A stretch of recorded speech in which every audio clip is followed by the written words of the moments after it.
అధర్మాన ఇక్కడే ఉన్నాడు ఒక మంత్రి, రెవెన్యూ మంత్రి అంట. ఆయన ఫ్రస్ట్రేషన్ లో మాట్లాడాడు.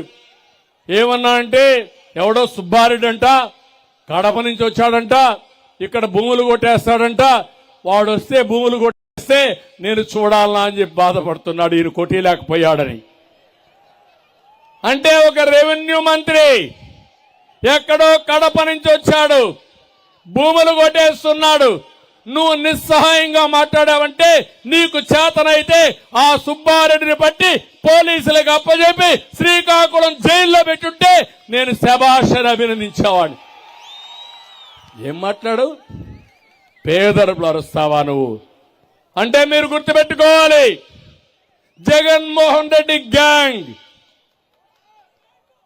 బందిపోట్లు దొంగలు ఎక్కడ భూమి దొరికితే అక్కడ వాళ్ళు వాలిపోతారు.